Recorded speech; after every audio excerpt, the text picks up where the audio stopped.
Kan tekad kuatkan hati, guru penggerak majukan pendidikan. Guru penggerak menghambat, belajar bergerak berbagi untuk negeri. Guru penggerak majukan. Assalamualaikum warahmatullahi wabarakatuh. Apa kabarnya Pak Rusmiadi? Semoga Bapak dan keluarga dalam keadaan sehat walafiat. Waalaikumsalam warahmatullahi wabarakatuh. Alhamdulillahirrabbilalamin, kondisi dalam keadaan sehat walafiat. Gimana Bu Siti Imanah, ada yang bisa saya bantu? Kebetulan saya ada tugas wawancara dengan beberapa kepala sekolah terkait praktek pengambilan keputusan. Bolehkah saya menanyakan beberapa pertanyaan kepada Bapak? Monggo Bu, mungkin ada yang bisa saya bantu untuk menjawab pertanyaannya. Jadi begini Pak Rusmiadi, selama Bapak menjadi kepala sekolah SDN Tamping Mojo 1, adakah suatu masalah yang Bapak hadapi sebagai pemimpin, di mana masalah itu menimbulkan dilema dalam penyelesaiannya? Jika ada, boleh nggak Bapak menceritakannya kepada saya? Kalau masalah yang berkaitan dengan penyelesaian yang menimbulkan dilema itu ya kadang-kadang tiap tahun ada Bu. Nah contohnya pada saat tahun ajaran baru kemarin, kita kelas 1 hanya mendapatkan 1 rombel yang dari biasanya mendapatkan 2 rombel, sehingga rombel yang tadinya 11 rombel menjadi 10 rombel, yang mengakibatkan kelebihan guru kelas 1. Sehingga masalah ini kita selesaikan melalui musyawarah. Akhirnya kita mendapatkan solusi, yaitu ada guru yang memang masa kerjanya sudah lama di SDN Tamping Mojo, ini minta dimutasikan di SD sekitar SDN Tamping Mojo, di SD lain desa yang ada di Kecamatan Tembelang. Nah ini melalui jalur musyawarah dengan kesadaran sendiri, 1 guru kelas ini mengajukan mutasi karena ada kelebihan guru kelas.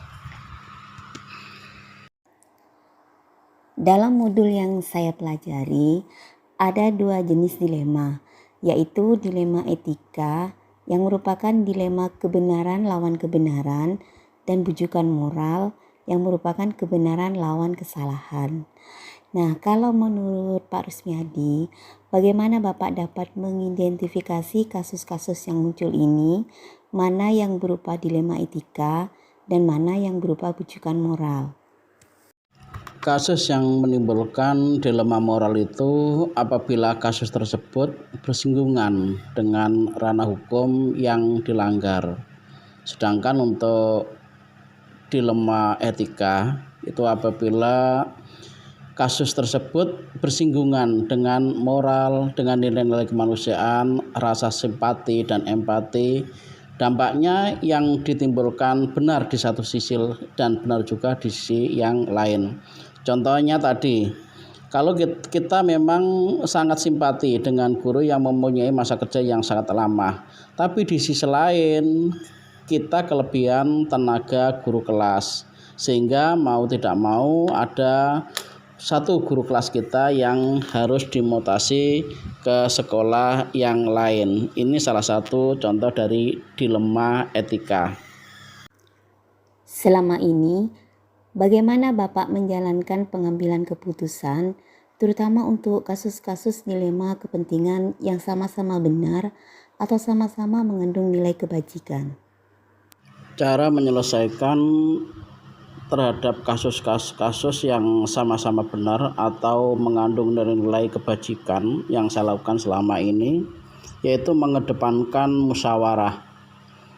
Kita bermusyawarah dengan Dewan Guru atau bahkan kita mengundang komite atau mungkin stakeholder yang ada untuk mencari solusi yang terbaik dari permasalahan tersebut. Namun apabila memang musyawarah ini sulit kita lakukan karena ada beberapa etika yang perlu kita jaga, maka kita kadang-kadang berkoordinasi dengan teman-teman guru senior atau orang-orang yang kita anggap mumpuni di dalam penyelesaian masalah tersebut. sehingga masalah tersebut akan selesai tanpa menimbulkan masalah yang lain. Adakah yang menurut Pak Rusmiadi merupakan tantangan dalam pengambilan keputusan pada kasus-kasus dilema etika? Tantangan dalam pengambilan keputusan kasus dilema etika itu memang selalu ada, Bu. Di antaranya, satu, tetap menjaga keharmonisan hubungan antar pendidik, tenaga kependidikan yang ada di lembaga tersebut. Yang kedua, tetap menjaga perasaan antar individu. Yang ketiga, seminim mungkin keputusan yang kita ambil itu tidak menimbulkan masalah yang baru. Inilah tantangan yang selalu ada, yang harus tetap kita jaga saat mengambil keputusan masalah-masalah yang berkaitan dengan dilema etika. Apakah Bapak memiliki sebuah aturan atau jadwal tertentu dalam menyelesaikan sebuah kasus dilema etika? Maksudnya, apakah Bapak langsung menyelesaikan di tempat atau memiliki sebuah jadwal untuk menyelesaikannya? Atau memiliki prosedur tertentu untuk menyelesaikan kasus dilema itu? Memang tidak ada jadwal tertentu untuk penyelesaian masalah-masalah yang berkaitan dengan dilema etika, Bu.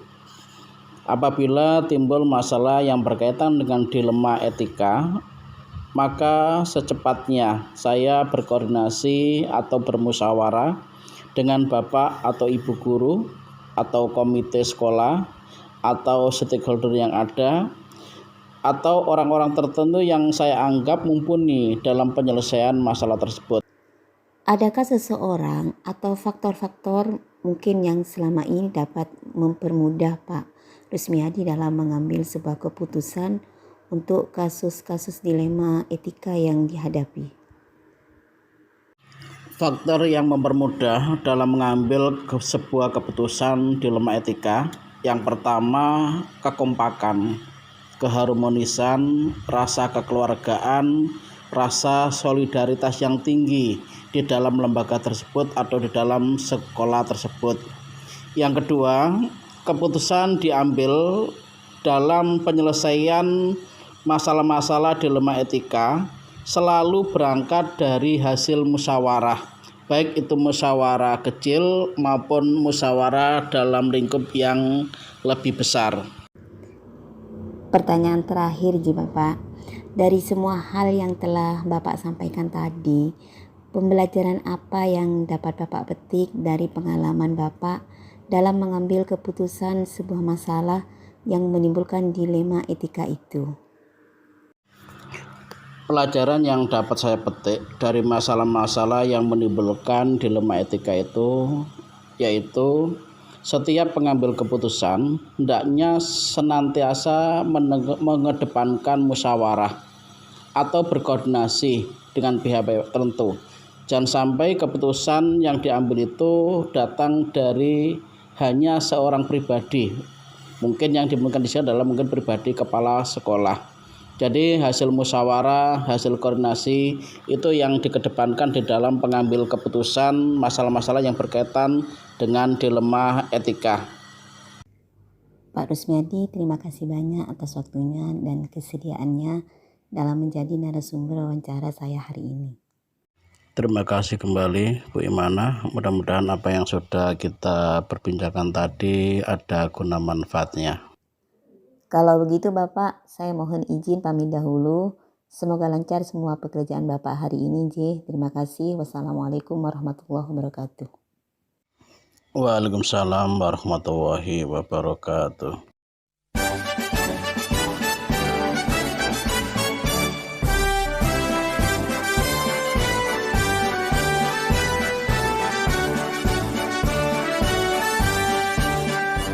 Bulatkan tekad, kuatkan hati, negeri ini memanggilmu kawan. Belajar bergerak berbagi untuk negeri, guru penggerak majukan pendidikan.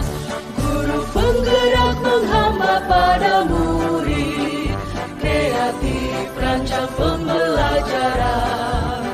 Hargai potensi, tingkatkan prestasi, lahirkan profil pelajar Pancasila. Belajar